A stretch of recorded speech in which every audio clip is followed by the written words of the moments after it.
Welcome students to this next session on industrial metallurgy. The module that we are covering at the moment is alloy systems. And these are the contents that we'll cover in session number 15. This is a short session where we'll talk about the solidification of a metal system. Then we'll talk about the cooling curve of a pure metal solidification. And we'll discuss the solidification of an alloy. How is the solidification of an alloy different from that of a metal?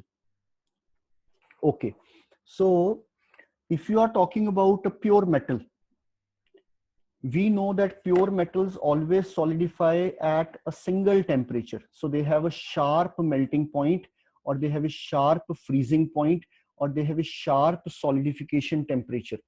And so when a pure metal in the molten state at a high temperature is cooled down under equilibrium conditions, or maybe under rapid cooling non-equilibrium conditions, solidification takes place at a constant temperature, the melting point, the freezing point, or the solidification temperature. Now, to illustrate this, we are taking the example of pure copper. Suppose pure copper specimen has been taken at a very high temperature, say at 1500 degrees centigrade or 2000 degrees centigrade. So that is represented by, say, point A. So when I look at pure copper specimen at point A at a temperature, say 1500 or 2000 degrees centigrade, there is only one phase in it, and that is liquid copper. And as we start doing cooling under equilibrium conditions, no change takes place in this phase of pure copper, and it still remains in the liquid copper. So type of phase is copper, chemical composition is 100% copper, relative weight is not relative weight, this is absolute weight is 100% by weight, it's only copper.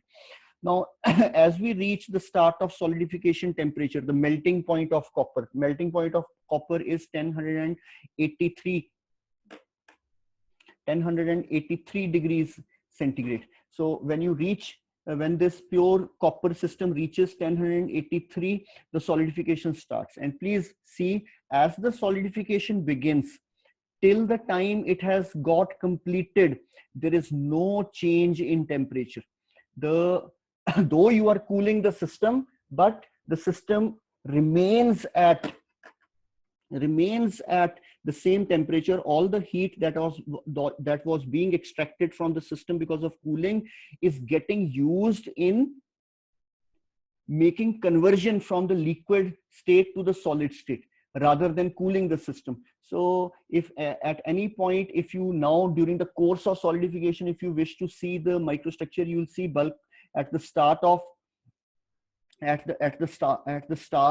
when you have just reached the melting point, the bulk is still copper, liquid copper, but now here critical nuclei of pure copper have got formed. And as the solidification proceeds, it proceeds isothermally at the melting point of copper, and somewhere in between during the course of the solidification, if you are interested in seeing the microstructure, you still have some liquid, and you have these critical nuclei which have grown into the form of dendrites. The important thing is that both this liquid copper and solid copper, because this is a one component system, have got the same chemical composition. That chemical composition is 100% copper.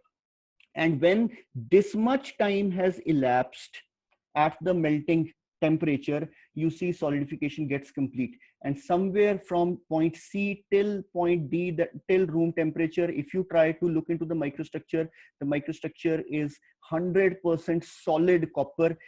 These are the grains, and these in the gray are the grain boundaries. So two main things may be noted. Point number one, whenever a pure metal will solidify, it will solidify or will melt at a single temperature. And secondly, during the course of entire solidification, the chemical composition of the phase or the phases that are existing would remain the same, and their composition would be the same as is of the pure metal. Now let's proceed with the solidification of an alloy.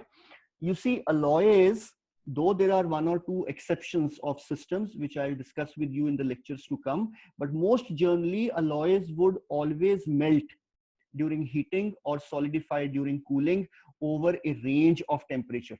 and not over a single temperature as was the case with pure systems. So alloys would always have a melting range. They'll always have a freezing range. They'll always have a solidification temperature range. They'll never have a solidification temperature. They'll never have a freezing point. They'll always have a range.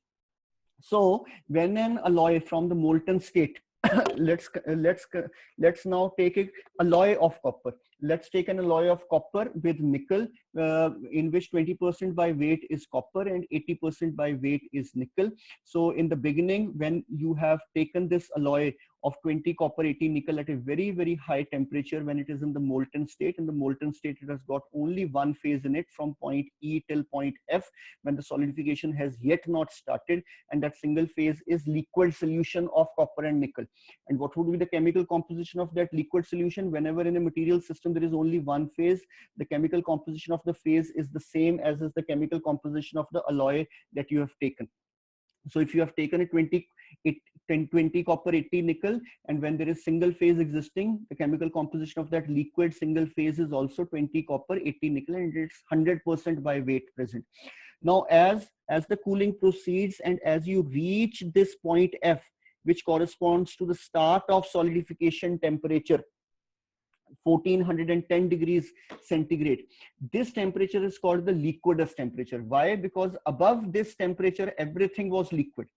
It's at this temperature that the first solid phase would appear in the system. The significance or the name liquidus temperature comes because above this temperature, there is complete liquid in the materials system. So as we proceed with cooling beyond temperature TL, as we lower the temperature, you can see that now with progressive cooling, the temperature is also coming down. Whereas in case of pure metals, when the start of solidification temperature had been reached, solidification proceeded isothermally. But here it proceeds during progressive cooling. And somewhere over here, when you again see a slope change, is the temperature where solidification has got completed. So this is the start of solidification temperature. This is the end of solidification temperature. And beyond this point, at any lower temperature, the system is again completely solid, single phase solid, because solidification is complete, because the solid phase that you are seeing has got the composition. This should be 80 students, not 90, because we had started with 20-80. So this is 20 copper and 80 nickel. So this temperature where solidification starts is called the liquidus temperature, and this temperature at which solidification ends is called the solidus temperature. Reason being, beyond this temperature, at any temperature lower than this, the material system will have phases which are in a complete solid state. So that's why the name solidus temperature. Now let's draw the main points of difference between the solidification process of a pure metal and that of a alloy. Solidification of a pure metal always happens at a single temperature. Solidification of an alloy always takes place over a range of temperature, and that range is TL minus TS. You can call it the freezing range, you can call it the solidification range. During heating, you will call it as the melting range, etc., etc.